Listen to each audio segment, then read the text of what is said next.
Hey, how you doing? And welcome to Livewire's Buy, Hold, Sell. I'm Selby, and today we have a little bit of a fun one for you. Fund managers tell us time and time again that management teams make or break a business. But what if that business has a truly controversial CEO? Today, we're going to be taking a look at 5 businesses with leaders or CEOs that have some truly crazy antics. And to do that, we're joined by Arvid Streimann from Magellan and Jacob Mitchell from Antipodes. First up today, we have Tesla. It should be no surprise. Its CEO, Elon Musk, is making headlines recently after pledging to give away $1 million a day to voters who pledge PAC's petition. Not sure if that's actually legal. Arvid, I'm going to start with you today. Is Tesla a buy, hold, or sell? It's a sell, and let me tell you why. The main reason is I'm not sure that you can trust Elon Musk as a shareholder. He's been in trouble with the SEC on multiple times. He's had a lot of achievements, I'm not doubting that, but I think the way that he does it and he overpromises, I think it makes it very tough to be an investor with confidence in that. I'm sure that he's going to do a lot of stuff that's positive, but I'm not sure that you really want to be there for the ups and the downs. So I would say that it's a sell, and we know that he's always talking a big game, but I'm not sure that that's what I really want to buy. Yeah, it has been very up and down over the last 12 months. Its share price is now up around 3%. Jacob, is it a buy, hold, or sell? Look, it's a sell mainly because it's a very tough business to win in. Like making automobiles of any flavour is just highly competitive, and they have a strong position in the US. But the problem is US consumers don't want to buy EVs; they want to buy hybrids. So their best market, they're losing share to hybrids, to Toyota, to Hyundai. And then outside the US, they have nowhere near the same market share. And so it's just hyper competitive. And they're up against the Chinese, very competent Chinese EV makers. And the Europeans are coming with EVs as well. So very competitive market, not reflected in the multiple, 70 times PE, 8 times sales. And then you have Elon. And he's a maverick, but at the moment, I think his energies are really focused elsewhere. And you can see it in the way that the product is slipping, and the autonomous driving robo-taxi fiasco. I mean, they are really lagging on their technology pathway. So definitely a sell. Okay, next up today we have Meta Platforms, whose founder, chairman and CEO, Mark Zuckerberg, seems to constantly face scandals and hilariously has been accused of being a robot.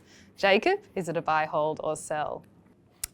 Look, we own Meta. It's certainly a position we've reduced our weighting in as the stock has become more expensive. 24 times. I think it's a hold. I mean, it's definitely an AI beneficiary. It's a company that's capitalizing AI in their ad tech. So they're growing revenue and they're reducing cost through the application of AI in the core business. The Llama models are powering their WhatsApp. They're being used right across the business. Very exciting. Zuckerberg cops a lot of flack in traditional media, but that's because he's taking their ad dollars. We think as a controller of the company, we think he generally does the right thing on a long-term view. But that's also the risk, as we saw when the stock traded on 10 times, because he continued to invest in a weaker economy.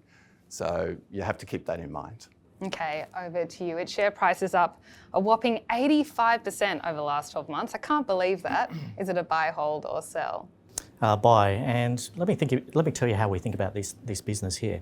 They collect data, and I would say that the data they collect is probably the most valuable in the world because you've got people with high frequency, and a lot of people telling the Facebook properties what they're feeling. Okay, I think this is better data than what Google gets, which is knowing what people want to Google search. Okay, I think this is very valuable data, and they obviously have billions of people around the world who use their properties regularly, and that number's still growing. So I'd say that their engagement, their data collection is very powerful.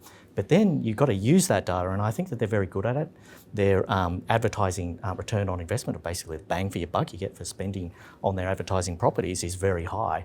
And I think that they've got a bit of a moat around that because they've investing to make sure that that return on investment doesn't collapse. So you look at those two things and I say, well, this is a pretty strong company. The valuation doesn't look expensive to us. And then kind of like what Jacob was talking about, we weren't big fans of him spending on the metaverse. He's kind of pulled that back a little bit, so that's a positive as well. Okay, last up today we have Intel and its CEO Patrick Gelsinger. He started at the business when he was 18, worked there for 30 years, left, came back with a lot of promises, hasn't delivered. Arvid, is it a buy, hold or sell? Yeah, this one's a sell for me, and I'll tell you why. So I think you're right, he came back with a bit of a messiah, but at the end of the day, I think Intel's facing a very tough situation here. They used to be one of the leaders in manufacturing. They, through executional and strategic missteps, they've lost that mantle, and I think it's very hard for them to get that back. And in fact, no company who's ever fallen off the leading edge has ever made it back. Okay, I think this is they'll be the first person the first company that's ever done this. And the US government even tried to help them out by cutting them some checks out of the CHIPS Act, and it wasn't enough. This is a very big and expensive thing that they have to do. They almost have to, if you're going to buy Intel right now, you are relying on the company reversing all of the strategic and executional missteps, and you also have to wait and hope that guys like TSMC and AMD actually blow themselves up, and they're doing quite well. So I think this is a pretty hard line to walk, so it's a sell for us. Okay, the stock's down around 34% over the last 12 months. Jacob, are you seeing any value there? It sounds pretty scary to be investing in that company right now. Is it a buy, hold or sell? It's a buy, in brackets, speculative. Okay.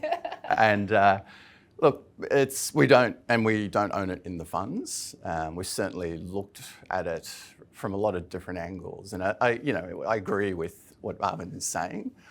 With one difference, inside of Intel is a really strong design business, and Intel still has, let's call it roughly 60% market share in CPUs in the data center, and they have 70% in PCs. Wow. So still very dominant. And what's dragging it back is its lack of competitiveness in manufacturing. So when we look at that and we think, okay, can they fix that? Look, even today, Samsung and Intel are in discussion in terms of trying to potentially merge or cooperate on foundry to get back to their competitive position. I think it's too big to fail in foundry, which is why Uncle Sam is writing checks to them, and I think we'll continue to write checks to them. But you think about the geopolitical situation, even with TSMC putting fabs in the US, more than 90% of the world's semiconductors come from Taiwan, let's call it in logic, and from one company. That is not acceptable to the governments of the world, and that's why we think on a sum of the parts perspective, we can see upside in Intel. There's a lot of hidden value there, which gets unleashed to the extent you can restructure the foundry business, which we think you ultimately can. Okay. We asked our guests to bring along a stock they would be buying today, despite it having a controversial CEO or leader. Jacob, what would you be backing? Look, we think Alibaba is a good example of a company that had a very high profile Jack Ma leader, founder, who disappeared off the face of the earth. Yes.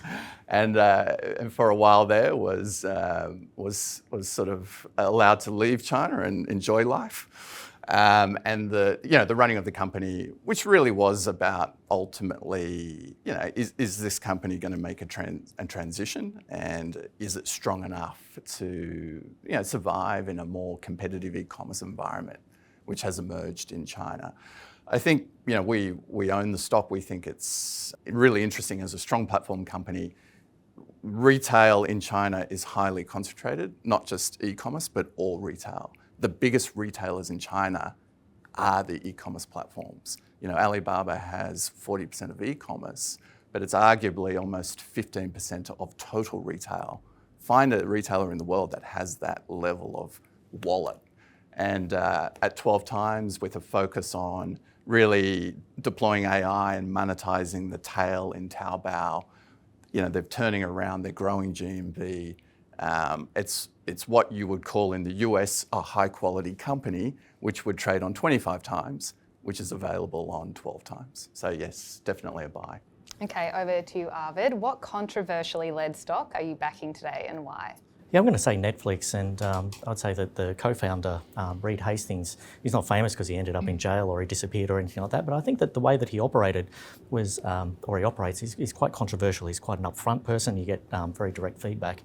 And so I think that's interesting in terms of what the corporate culture flourishes underneath him. But in terms of Netflix in general, I think we all know what Netflix is and we all kind of use it, but whether we pay for it or not. But anyway, separate question.